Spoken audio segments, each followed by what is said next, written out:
Hey guys, welcome to the No Box Network.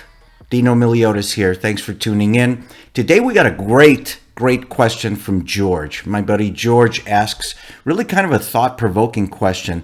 What was my motivation for going into to rehab while I was in rehab, basically? Sorry, George. Wow. I mean, this could get really deep. And so let's just get into it right now, okay?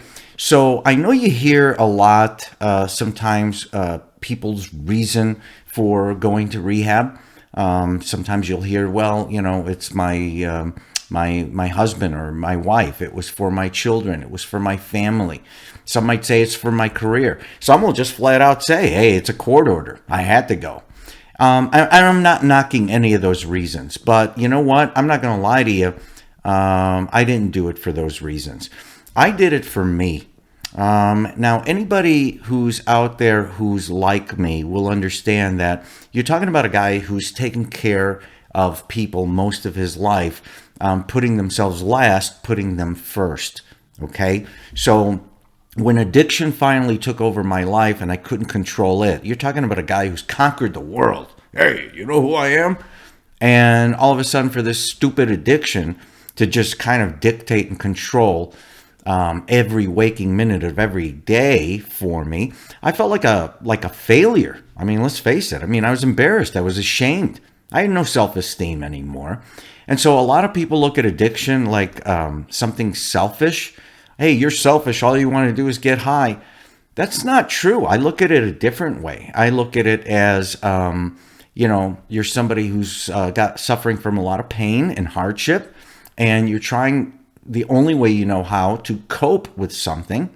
And, you know, what you're not realizing is you're going further and further into this hole that you need to try and claw your way out of. So, look, for me, when I went into rehab, it was really the first time in my life that I was to concentrate solely on me. I wasn't doing it for anybody else. I'm just doing it for me.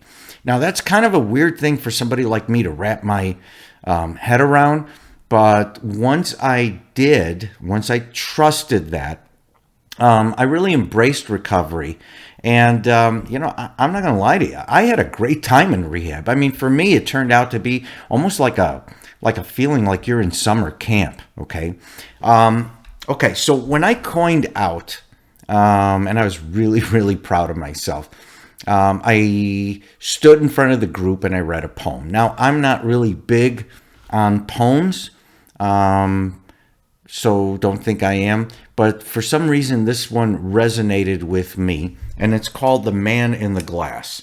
And I've been waiting a long time to say this, by the way, but if you really want the whole poem, Google it. Google it. How's that for the old guy? Now, this is kind of a dated poem, but I'm an old and dated guy too, so it doesn't really matter. So, The Man in the Glass. When you get what you want in your struggle for self, and the world makes you king for a day, then go to the mirror and look at yourself and see what that man has to say. For it isn't a man's father, mother, or wife whose judgment upon him must pass. The fellow whose verdict counts most in life is the man staring back from the glass. Wow. Now, there's a lot more to it, but like I said, Google it. Folks, just seriously for one moment, I'm a firm believer that a single touch can change the world. So if you're kind of getting something from this poem, and you have a loved one out there that you care about, please share this with them. One touch can change the world. Remember that. Listen, my name is Dino Miliotis. I'm an entrepreneur. I'm an author. I'm a motivational speaker. And I am a recovering alcoholic. So, you got this. Until next time, thanks for tuning in.